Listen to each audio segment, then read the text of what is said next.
ebi wà nílùú gbogbo alamọ̀ pé bí wà nílùú ìyà ń jẹ wá gbogbo alamọ̀ ìyà tó ń jogójì ló ń jọ ọdún ìyà tó ń jẹ abọ́yadé gbogbo ọlọ́ya ló ń lé kiri ìyà tó ń jẹ àwọn aráalé àwọn ẹbí wa tá a fi sílẹ̀ ńlé ló ń jẹ àwa náà nítorí owó tó yẹ kó tó àwa náà ná owó yẹn làwa náà fi ń ránṣẹ́ sílé ìyà ń jẹ wá ẹni tó bá ní ìyà ò jẹ òun á jẹ́ pé ìwọ tó o bá wà nílùú òyìnbó àbíkíbí ibi tó o bá wà kódà tó bá jẹ́ nàìjíríà ló wà gan tó o bá yọ owó fún ẹbí ẹ kan tó ní bọ̀dá mi ẹ ṣàánú mi ìrówó jẹun kódà àwọn èèyàn ò béèrè owó skul mọ́ ìyà ń jẹ wá àmọ́ kí n tó wá lọ gbogbo ẹ̀yin tẹ́ ẹ bá súnmọ́ bàbá wa Bọ́lá Ahmed Tinubu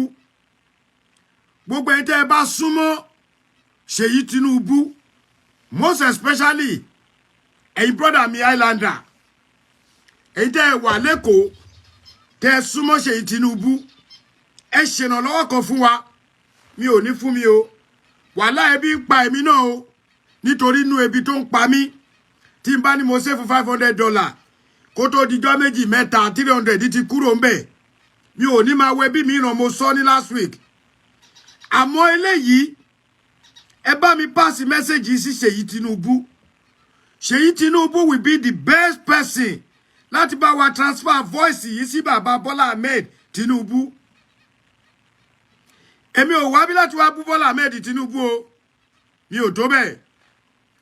president in anybody can bú president mo lè bú wọn àmọ́ ilé tèmi wá yìí èmi ò wá bí láti wá bú wọn gbogbo ẹni tó bá ń tẹ̀lé show mi ẹ mọ̀ nǹkan tí mo ti sọ ti pẹ́ àmọ́ à sọ ọ̀rọ̀ tí ikú ń gbọ́ tó yẹ kí etí ẹ̀ má di torí èmi ò ní sọ pé kétí di a máa sọ bàbá bímọ ìyálọ́jà general ẹ bọ́ bí ẹ send ẹ̀ sí wọn ẹ má sọ fún mi pé ẹ mọ péjì wọn ẹ má sọ fún mi pé ẹ mọ Ṣèyí Tinubu nobody should tell me that àwa lè má ní power láti send anything sí wọn but yìí tẹ́ ẹ wá bí ẹ send ẹ̀ sí nǹkan request ẹyọ kan tí mo kọ́kọ́ fẹ́ béèrè tó lè mú blood pressure gbogbo wa calm down mo ti rí show everybody but mi rẹ́ni tó rọ̀ débẹ̀ Dáyọ̀ Owólabí mo rí ẹ nǹkan tó lè kọ́kọ́ mú wa calm down tí èmi fẹ́ request from Ṣèyí Tinubu kó bá bàbá sọ̀rọ̀ bàbá lè má gbọ́ ọ̀rọ̀ tí wá ń bí wọ́n lè má ní time torí as a president but ẹ̀yin ajá bàbá àtẹ̀yin ọmọ bàbá ẹ jù sí wọn àwọn ò wá bú bàbá o but tó kó bá bàbá nínú àwọn òkò tí ń fẹ́ sọ tí olórí burúkú kan bá lórí òun yí ìṣọkùnrin ní ìṣobìnrin ní ṣe mọ̀ pé mi ò ń bóbìnrin jà tóbìnrin kan bá lu àpèbọ̀ máa lu àdàbọ̀ fún nítorí kò sí ẹni tó wù bílù ṣe ń lọ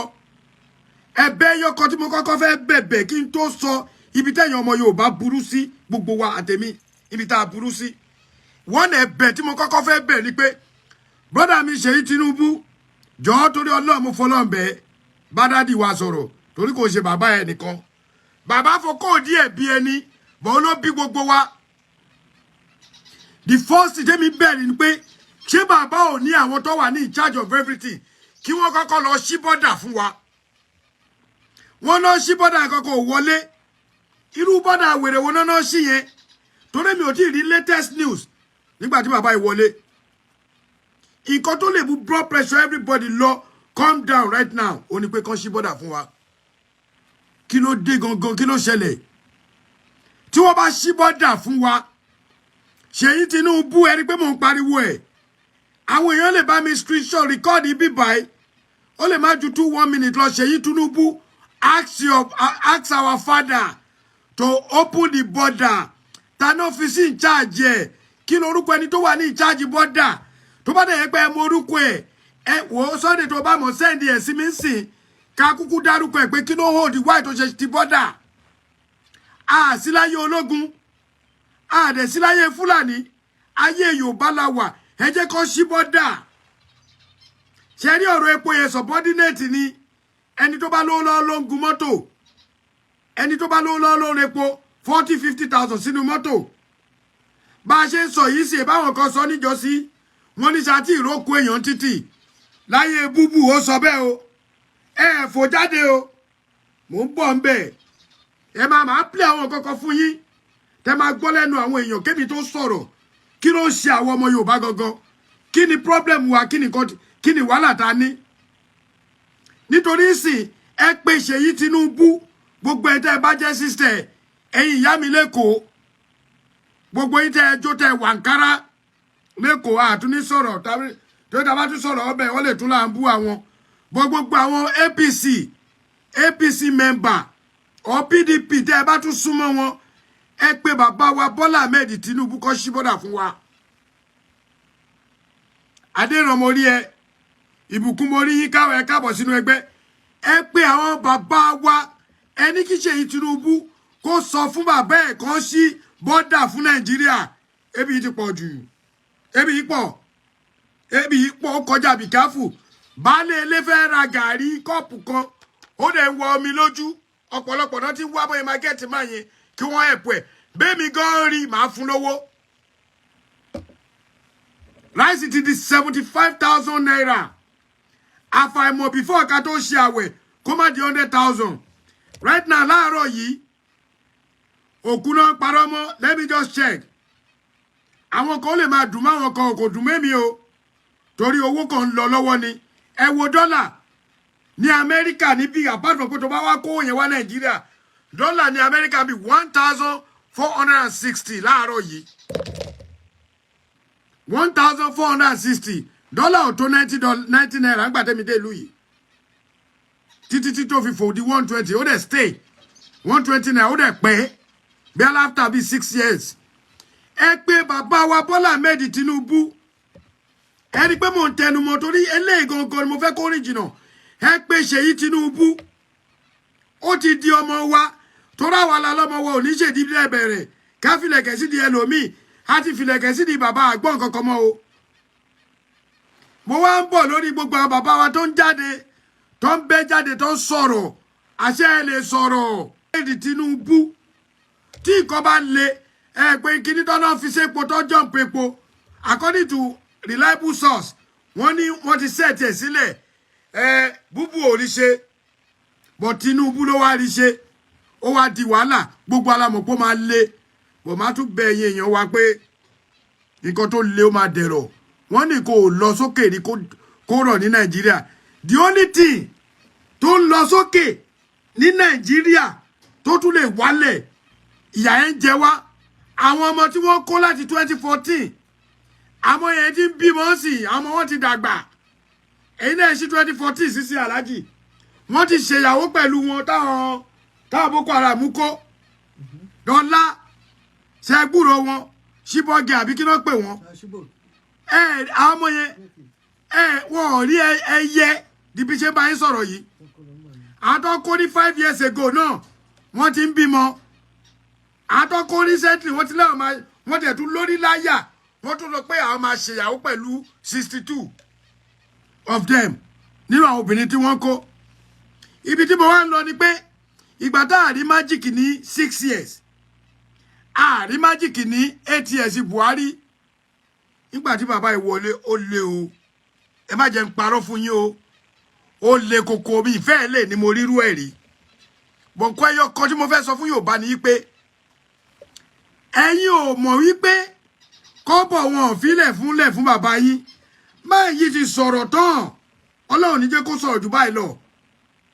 ó nígbà tó ń sọ pé kó má jẹ́ kí bàbá Tinubu ọbẹ̀ ó dẹ̀ ti trap fún ni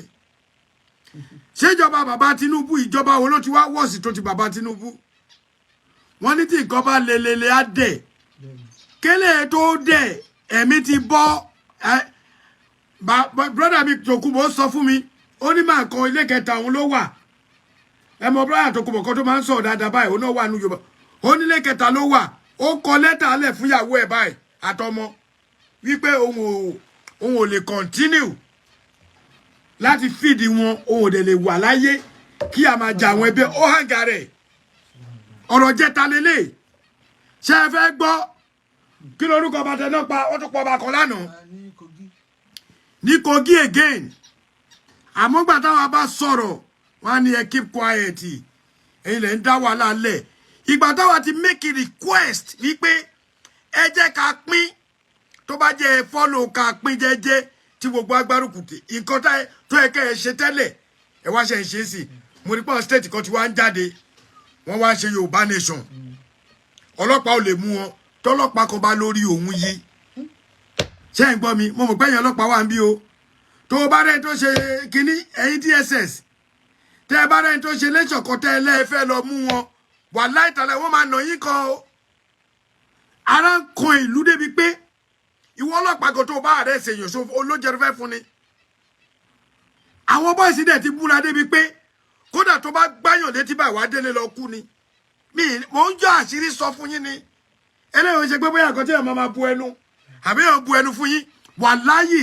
ẹ̀yin brọ́dà mi tẹ́ ẹ bá jọ́ ọlọ́pàá tẹ́ ẹ ráwọn ọmọ kan tó ṣe kíní kan tẹ́ ẹ mú ọtẹ tí bá sáré gbáyàn létí para yẹn àwọn tí wọ́n ti ní oògùn ẹ̀ lọ́wọ́ wọ́n lé ní 300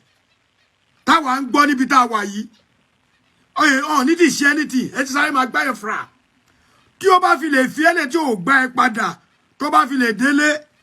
brọ́dà mi ọlọ́pàá yẹ kó jẹ́ 3 million ló fi máa wá ìgbẹ́ bá ń wá bọ̀ tí mo gbá létí nígbà tí apá ẹ̀ ò bá tó bá wú ju ìtún ẹ lọ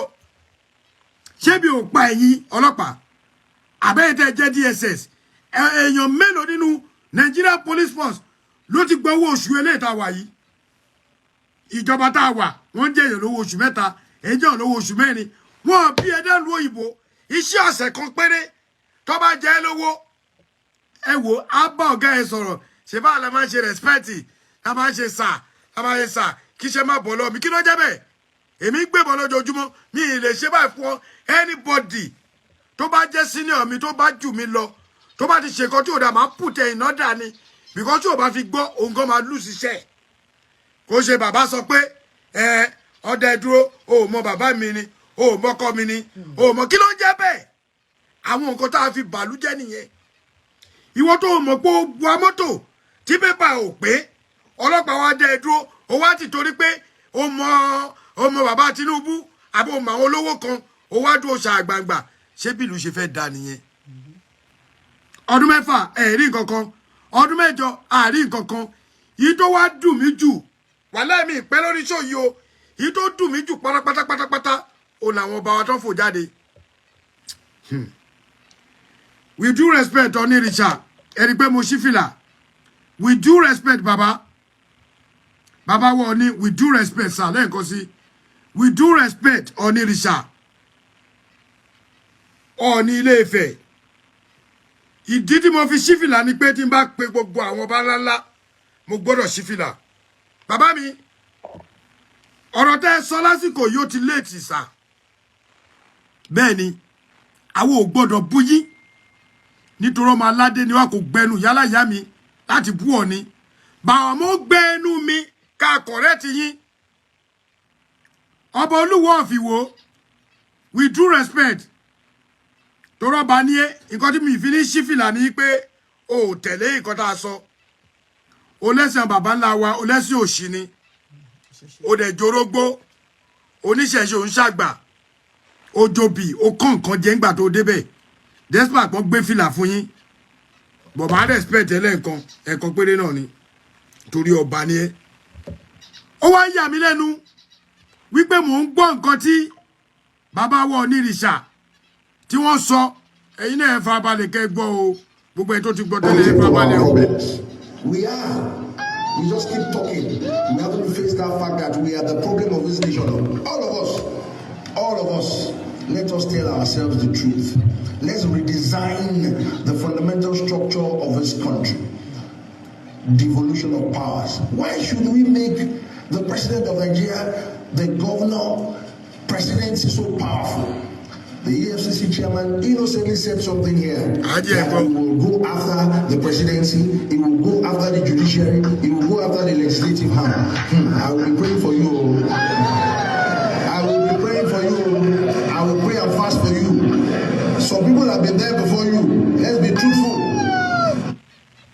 Ẹ jẹ́ kí n mú point fún yín bí I will pray for you tí bàbá yẹn sọ. Bàbá wa onírìṣà bàbá wa ni.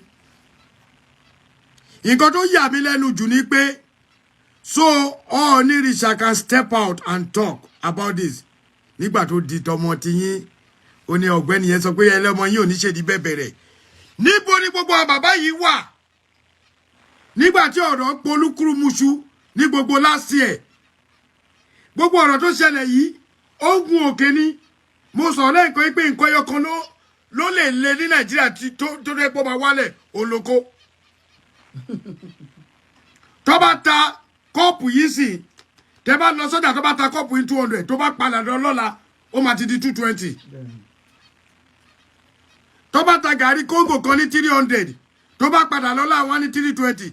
ẹjọ́ torí ọlọ́ àwọn là ń ṣera wá Nàìjíríà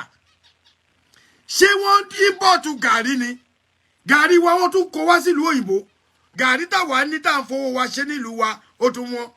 Sìmẹ́ǹtì ti di 6,700. Sìmẹ́ǹtì nínú ìlú Nàìjíríà 6,400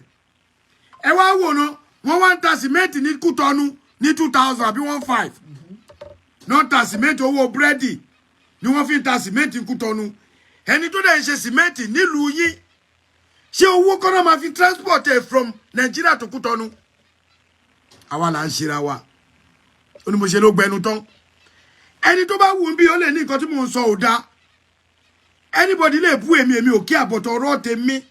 tó wà lọ́kàn mi ó lè mi sọ síta ẹ wá wo nǹkan tí bàbá sọ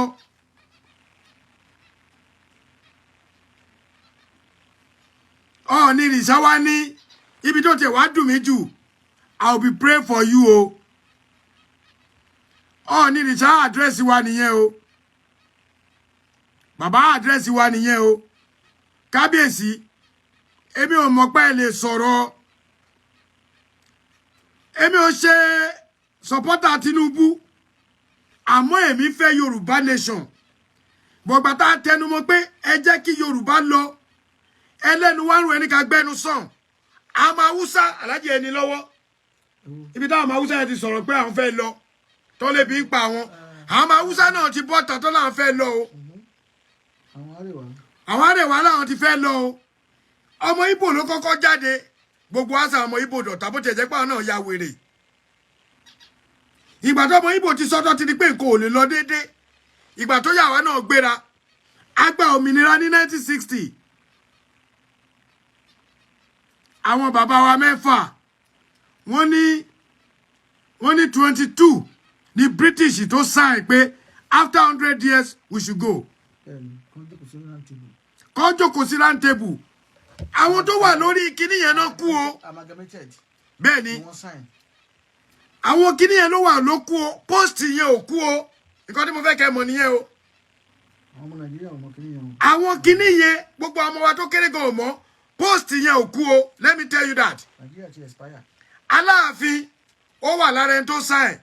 ní 2014 ẹ mọ̀ yẹ Aláàfin tó ti jẹ lẹ́yìn ìgbà yẹn bọ̀ Aláàfin yẹn náà ló máa wà ń bẹ̀ tá a bá jẹ Aláàfin tuntun ọ̀ ní wà ń bẹ̀ kọ́ ọ̀ ní sign kọ́ lọ resign kó ní kálukú lọ́ ń lo ẹ̀ gbogbo àwọn bàbá wa tó ba kínní jẹ́ gbogbo náà ti lọ o bàbá wa Awólọ́wọ̀ náà wà lára wọn gbogbo náà ti lọ o Nnamdi Azikiwe gbogbo náà ti lọ o gbogbo àwọn àgúrò sí gbogbo wọn Muritala Muhammed oṣù mẹ́fà lásán wọ́n mú ẹ̀ wálẹ̀ gbogbo náà ti lọ o tó ráwọ̀ òkèrè ìgbà tó pa Muritala ti gbọ́n wọ́n pa Muritala nítorí pé wọ́n rí pé nǹkan tí báyẹn ṣe dáa wọ́n mú kúrò lọ́nà kí ló dédé pé anytime tí Nàìjíríà bá ti fẹ́ da àwọn kan máa pa wọ́n ni. ókè sí Desani owó wa tó kó èyí DSS rí mú o Aisha àbíkí náà pé 44 billion rí mú o Ààrẹ Almaroof lẹ́bàá lè dí mọ́tò ẹ bá rí mi o mo lè má ní ju 10 million lọ ní Nàìjíríà account o irú ẹ̀ lè máa ń wádìí o àmọ́ yahoo tó wá way of living wọn ọ̀lẹ́ máa lé kiri o ẹni tó kó ráìsì sí ṣọ́ọ̀bù lẹ́yìn DSS máa lọ kó àti pólíìsì ẹ má bínú mi ìbú ìmọ̀ kan sọ fún mi pé put your efficiency yìí ṣiṣẹ́ àwọn lè máa lọ mú o bọ̀ àwọn tó wà lórí oyè tó jẹ́ pé ìmí inú dining room tí mo wà yìí owó tí ẹlòmíì ní ní ilé ó kún inú dining room yìí ó tún bọ́ síta wọ́n sẹ́ẹ̀tì ẹ̀ báyìí dọ́là wọ́n sẹ́ẹ̀tì dọ́là pounds wọ́n tún tán air condition fún ìyá dẹ̀ ń jẹ wá ẹ̀yin kan dẹ̀ ń dúró yí pé bàbá Bọ́lá Ahmed Tinubu èmi ò sọ pé bàbá yẹn kan tó ṣe dá o bọ́ ẹ jẹ́ sọ fún yín bàbá gan ti sọ pé kò sí májíìkì kankan mo ní lọ́wọ́ ó ní there's nothing tó lè ṣe because àwọn èèyàn yìí ti balẹ̀ jẹ́ nothing tí bàbá yẹn lè ṣe kò sí ó dà mo ní lọ́wọ́ ṣé rí tábàwá tí wàá ń sọ̀rọ̀ tí ọmọ Yorùbá ò bá dúró déédéé a kàn ń fìyà jẹra wa ni o Olúwo náà jáde àwọn náà sọ̀rọ̀ ọ̀rọ̀ tó yẹ kí bàbá wa Ọọ̀nìrìṣà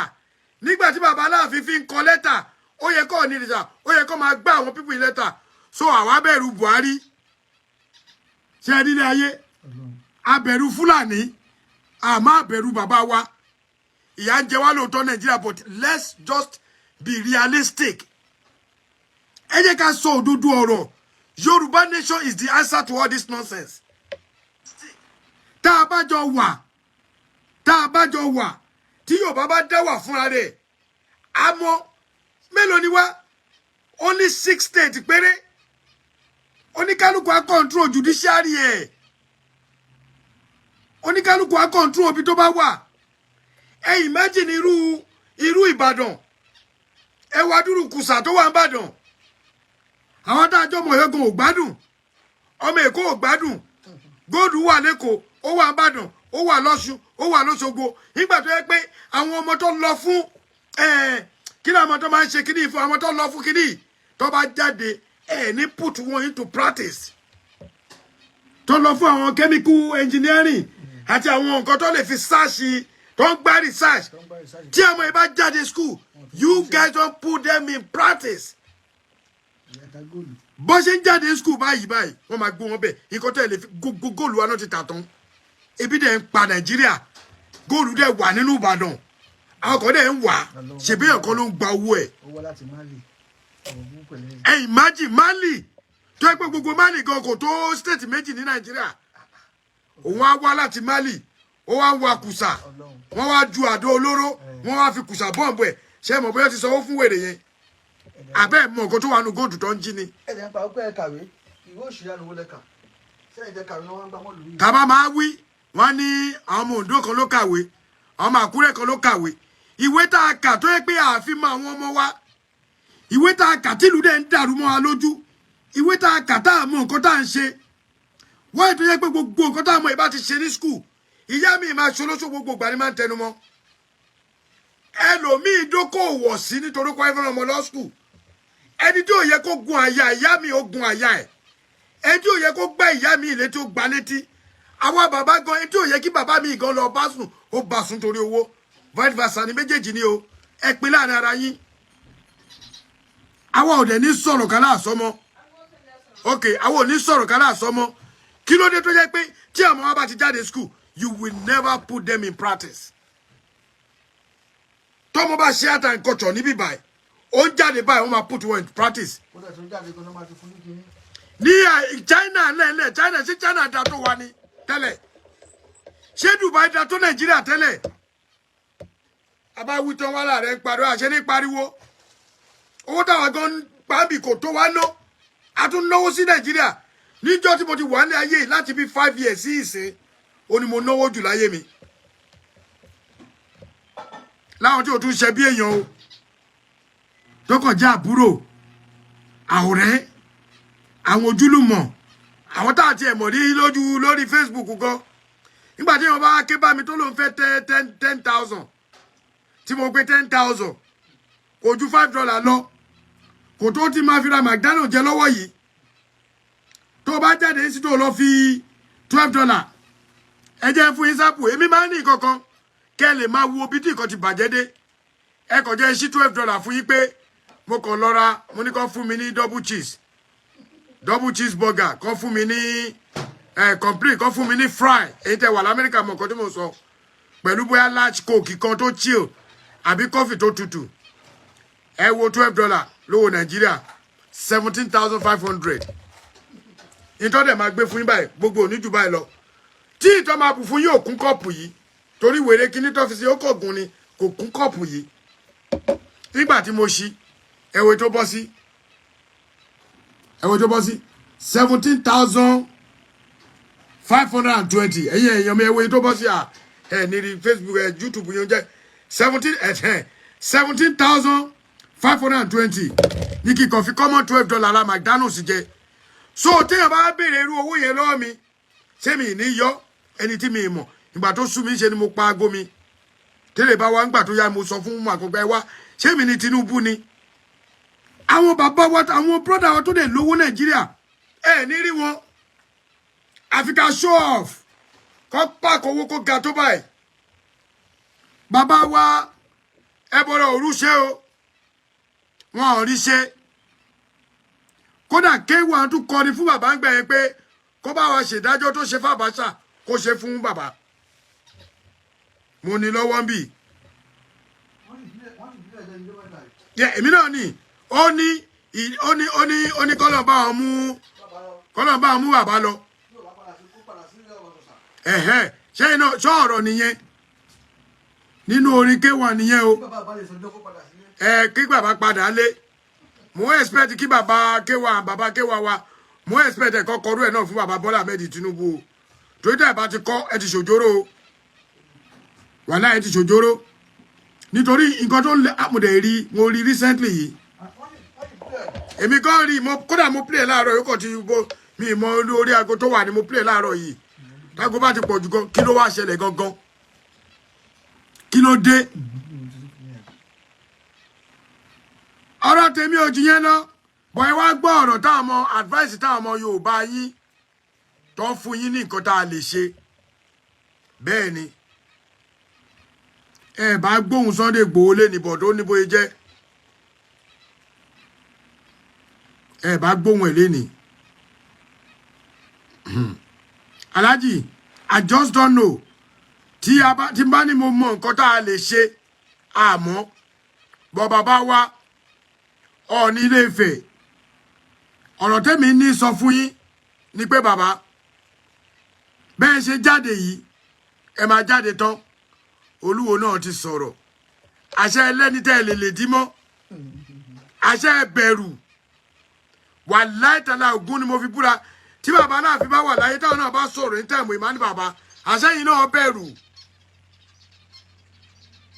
tí mo dẹ̀ mọ̀ pé bàbá yẹn á sọ̀rọ̀ ṣáá ni ìwé ni tiẹ̀ a máa kọ̀wé ni tí ò bá sọ̀rọ̀ máa kọ ìwé yẹn tí gbogbo gáàdì máa rí torí àwọn ò kọ ikú àwọn ti dàgbà ó ti wòye pé you can do whatever you want to do ó dìgbà ọba Kwara kọ́kọ́ náà pamọ́ ìrìkìlọ̀ orí ọba yẹn imagine wọn pa ní títí o Allahu Akbar láìláìláìlá wọn pa ọba yẹn títí o wọn wọ inú ààfin wọn kó ìyàwó lọ wọn kọ́ ọmọ lọ wọn dẹ̀ pa ọba yẹn sílẹ̀ lẹ̀ kódà wọn sọ òbí tó ọba yẹn jókòó sí tó fi pa wọn nígbà tó ń ba sọ̀rọ̀ ọba yẹn kó ń tẹ fóònù pé ó wù wọn pé kí náà sọ yẹ́ẹ̀ mo gbọ́ náà tó sọ pé bóyá ní kó kúnlẹ̀ kí ní kan kó tó di pọ́n pa ọba yẹn àwọn tó kéré tí wọn ò tó àwọn ọba yẹn wọ́n wà náà bọ́ọ̀sì tó wà ń gbòòrò tó pé tẹ bá yìn wọ́n báyìí wọ́n máa fọ́ gun ata wọn ni wọ́n ti ní kẹ́yìn bàbá wẹ padà sílé èmi gẹ́gẹ́ bí ìbò èmi náà wà nínú olórí ọmọ ọba torí ọmọ Ọ̀yọ́ ni mí àwa ti sọ fún wọn ẹni ọba tó bá máa jẹ lọ́yọ̀ọ́ tó bá fi ṣẹ̀ṣẹ̀ sí ọba yẹn ò ní kò lè tẹ́rí gba adé lọ́yọ̀ọ́ kò bá jẹ́ kírísítẹ́nì kò bá jẹ́ mùsùlùmù ó máa ṣe ìṣẹ̀ṣe yẹn ni ó lè wá gba gbogbo nǹkan tó fún ẹ tó kó dọ̀la kó lóò ṣe mọ́ o bọ̀ wọn bí ẹ̀dá kó o sùn kankan o lè sun òòṣà lọ́yọ̀ọ́ kó o tó pe Jésù àtànábì o ti lọ ẹnu gbogbo ẹnu mo fi sọ mùsùlùmí ni mí àmọ́ lórí ìṣẹ̀ṣe yẹn èmi ò fẹ́ kí èèyàn máa ta àbùkù lu ìṣẹ̀ṣe rárá tó o bá gbé Kùránì táwọn aráabí bá dé kó o tó ka yàsí yáyàsẹ̀ gbogbo ẹ̀ báyìí àfi tó o bá ní nǹkan lára tó bá ń gbọ́ ẹran lọ ibi tó tún wá lè dé àwọn pípù yìí tó bá rí pé àwọn yín ẹ kòrùn ẹ wọn là nǹkan mọ́ ẹ lórí so nǹkan tá a máa ṣe é sí ni pé ẹsẹ̀ gáàdì lóyún ẹgbọ́n nǹkan tí Ṣèyí Mákindé sọ ṣe ẹgbọ́n nǹkan tí Ṣèyí Mákindé sọ ó ní kí oníkálùkù kó lọ dìfẹ́ǹdì àdúgbò ẹ̀ ó ní kó flush wọn out ìgbà tó kò bá ìgbà tó kò bá tá a bá borí ẹ àṣà àti ìṣe ilẹ̀ Yorùbá Ọlọ́run ní jẹ́ ó bàjẹ́ ìyá mi a máa wá sọ̀rọ̀ nípa ẹ̀sìn èyí ká máa ní kí náà sọ ẹ̀sìn wo náà ń ṣe óòrè ṣó máa rí mi ṣe ó máa ní mi ṣe mùsùlùmí tí n bá gbé lẹ́kẹ̀ sọ́run sí wọn á ló ti do nífá ẹ̀yin wèrè ẹ̀rí pórí ẹlòmí ò pé èmi ò ní ká má ṣe àṣà mi ì ní ká má ṣe ẹ̀sìn wa bọ́ àṣà àti ẹ̀sìn ìyàtọ̀ wà bẹ́ẹ̀ gédégbé wàláì àṣà ọ̀tọ̀ eléyìí tẹ́ ẹ̀ rí yìí àṣà nìyí àṣà ni àṣà lélẹ̀ a lè pè ní ẹ̀sìn gbogbo ilé àṣà wa ni ó ní ìlú tẹ́ ń wò lọ́ọ̀kan ìyẹ́ ti rí àṣà wa ni bí ṣe ṣe gbogbo inú lémi ò lè wọ bí olóòwọlé ọmọ Yorùbá bó ṣe wà káàkiri ni àṣà wa ni ìrùkẹ̀rẹ̀ ńlá wà bẹ́ẹ̀ tó jẹ́ confam tó yàtọ̀ sírò àwọn fùyẹ́tù tó wà ń bì kí ló ṣe Yorùbá àwa wítọ́ tá a bá sọ̀rọ̀ ẹni agbẹnusàn. obìnrin tó ṣe ilé ọmọ tó wà lọ́rẹ̀. mo sọ fún yín náà pé ká lọ bẹ̀ ká tẹ̀ lọ wòran ó ṣe ilé ọmọ ó ń ta ilé ọmọ. ó jẹ́ ìṣí ni. àwọn tó fẹ́ tọ́dún kan. èyí a máa débẹ̀ aláàjì ẹ máa gbọ́ ọ̀rọ̀ yìí sóòṣẹ́ ní tá a bá ti ń sọ ọ̀rọ̀ wa nípa àṣà àti ìṣe ọmọ Yorùbá tó bá ti tẹ́mi bá ti wà ń bẹ̀ tẹ́mi bá sọ̀rọ̀ ẹni tó bá yege sí mi kàn tọrọ ẹ̀jẹ̀ ni ó tiẹ̀ láwọn kan tó ṣe àṣà night mo wá rí kinní yẹn ẹ máa gbọ́ mo wá fi picture mi sí lẹ́gbẹ̀ẹ́ èmi náà pòsè kí n bá wọn polówó ẹ̀ ó lọ rí èèyàn yẹn report mi ó report mi fún Facebook ó rò pé mi náà fẹ́ fi gbowó ń bẹ̀ tó bá dẹ̀ yá ẹ̀ẹ́dẹ̀ bá pariwo ẹ ṣí ẹ tún report lórí Facebook mi ìmẹ́ tó ní àṣà náà ti yẹn o tó bá yẹ pé mo rí màá sọ fún pé ara èyí tẹ̀ ń ba Yorùbá jẹ́rè mi rò pé titi ẹ̀ ni tó bá dẹ̀ jó òun ni ó ṣe mistake by reporting me ó report mi ní page yẹn wọ́n kàn sọ pé only you can see this torí mi ìforúkọ wọn sí bọ̀ gbogbo nǹkan tó ṣe yẹn orí yẹn ó wà ń bẹ̀ ó ti yé ẹ má bínú hello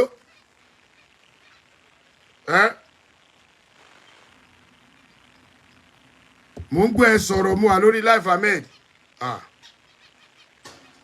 Ahmed kí ló sọ. Ahmed kan náà. wọ́n ní o sọ̀rọ̀ yìí náà hello. hello Areta. mo ń gbọ́ ẹsẹ̀.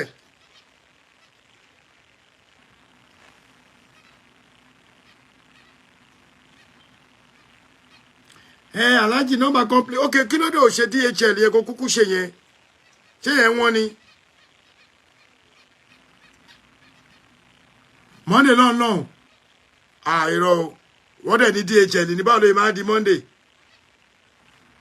ṣé Monday tó ń bọ̀ yìí ló ń sọ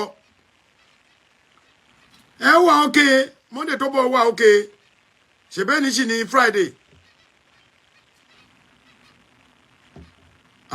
Ahmedi Alhaji ẹ bá mi bá sọ ẹ bá ń fún àdírẹ́sì yẹn ẹ bá ń bá sọ Ahmedi ìbábọ̀ ọmọ yín nìyẹn télọ̀ àdírẹ́sì èjì ó lóun pè wọ́n bóyá kó tiẹ̀ lọ́bẹ̀ kó tiẹ̀ máa ti close ṣé rí ọ̀rọ̀ yìí ẹni kó pè mí padà ká sọ̀rọ̀ yìí Ọlọ́run ẹ wo ṣé rí ọ̀rọ̀ yìí ọ̀rọ̀ tó gbẹnu tán ni ẹ gbọ́ ilé. ìmọ̀ràn tí mo ní fáwọn Yorùbá ò ní pé ikú tó ń gbojú ẹgbẹ́ ẹni ikú tó ń pa ojúgbà ẹni òwe ló ń pa mọ́yàn o ikú tó ń pa ojúgbà ẹni òwe ló ń pa fúnyàn ẹ̀yin ọmọ Yorùbá ẹ̀yin ọba ilẹ̀ Yorùbá ẹ dìde gbogbo ẹ̀yin àgbààgbà ilẹ̀ Yorùbá ẹ dìde ẹ já sọ wípé ìgbéyàwó tá a ṣe tí ò sọmọ ń bẹ tí ò sálàáfíà tí ò sówó tí ò sí nǹkan kan kó ní kálukú máa lọ. ló bá tán. ẹ jẹ́ ká dìde bí àwọn Haúsá ṣe ń sọ̀rọ̀ báwọn Fúlàní ṣe ń sọ̀rọ̀ ẹ jẹ́ káwa náà dìde káwọn àgbààgbà wa sọ̀rọ̀ káwọn ọba wa sọ̀rọ̀ ọba aládé ẹ̀rí pé wọ́n ti ń pa yín gan ọba aládé ẹ̀rí pé wọ́n ti ń pa yín gan àgbọ̀nrúfẹ́ bá a sọ fáwọn ọba kí wọ́n dìde kó sọ pé ìjọba tí ò rọ̀ wọ́n lọ́rùn àwọn ò fẹ́ orílẹ̀-èdè ti ilẹ̀ Yorùbá òun la fẹ́ kó ní kálukú máa lọ nílò ẹ̀ so kò ní sí wàhálà so nǹkan tẹ́mi fẹ́ tí mo fẹ́ advice gbogbo ọmọ ilẹ̀ Yorùbá nìyẹn àtàwọn àgbààgbà Yorùbá kó dìde àtàwọn ọba ilẹ̀ Yorùbá kó dìde àti gbogbo àwọn oníjàngbara kó dìde gbogbo àwọn ọmọ MC Olúọmọ gbogbo wọn pátá kó dìde ilẹ̀ Yorùbá nìkan ló lè save wa ọkọ̀ burúkú ni ọkọ̀ Nàìjíríà ọkọ̀ yẹn ò lè gbé wa dé ìpínlẹ̀ Ayọ̀ kò lè gbé wa dé Canaan land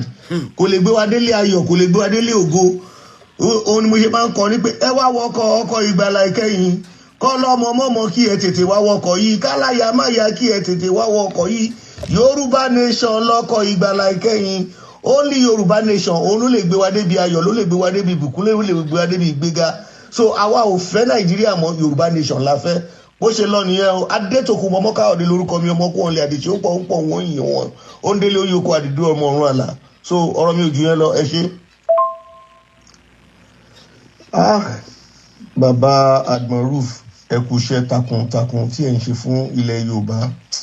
ó di dandan kó dùdú àgbè yín ni gbogbo ẹni tó bá ń ro kúrò yín wọ́n á lọ bẹ bọra jẹkuru lọ́rùn ṣùgbọ́n ẹni tó bá ti ń ro ti yín ní dáadáa gbogbo wọn tó bá ń fẹ́ ní rere a máa bọ́ sí ilé ti yá àmọ̀ràn tí mo ní fún bàbá wa Tinubu òun ni pé kí wọ́n ṣí gbogbo bọ́dà ilẹ̀ Yorùbá lẹ́kọ̀ọ́ jẹ wọlé kí ara tu àwọn èèyàn wọ́n ṣí gbogbo bọ́dà ilẹ̀ Yorùbá lẹ́kọ̀ọ́ jẹ wọlé kára tu àwọn èèyàn gbogbo àwọn palliative tí wọ́n ní wọ́n ń ṣe àwọn politician ni wọ́n rí palliative àwọn mẹ̀kúnnù tó wà láàrin ìlú ò rí palliative kì í dẹ̀ ṣe pé àwọn kíní politician nìkan òun ló dìbò fún bàbá Tinubu bóyá ọ̀rọ̀ mi ò yé yín kì í ṣe àwọn politician nìkan mélòó ni gbogbo politician tó yẹ pé wọ́n dìbò fún bàbá Tinubu ṣùgbọ́n àwọn aráàlú ara ń kan wọ́n tí àwọn èèyàn ìbádẹ́ yí ajáde tí wọ́n bá yí ajáde kálímà púlímà hálíà tí wọ́n bá yí ajáde agbára bàbá Tinubu ò ní ká o it is better lójú tèmi pẹ̀lú nǹkan tí àwọn Haúsá yìí náà ń sọ àti àwọn àgbààgbà Haúsá àti àwọn arẹ̀wọ̀n torí kò lè rẹ èmi so nǹkan tí àwọn arẹwà ń sọ kí bàbá Tinubu kó pín ìlú yìí kó jẹ́ kó ní kálukú máa lọ. My name is Aki Anabi. I'm a video director and TV producer of Akomolowe on African Magic. Keep watching Drivetv. olólùfẹ́ Drivetv àti gbogbo ẹ̀yin tí Fẹ́mi Sola ẹ máa wo Drivetv. Keep watching Drivetv. My name is Wole Agba. Taking this time out to tell you all that you keep watching Drivetv. What drive ẹ̀wọ̀n ní ògo ẹ̀? What drive ẹ̀wọ̀n fulfilment? What drive ẹ̀wọ̀n bí tó bá lọ? Ó ní iṣẹ́ rẹ̀. Ibi ni kò máa wò Drivetv. Thank you. Chloe. Drivetv. Driving you around the world.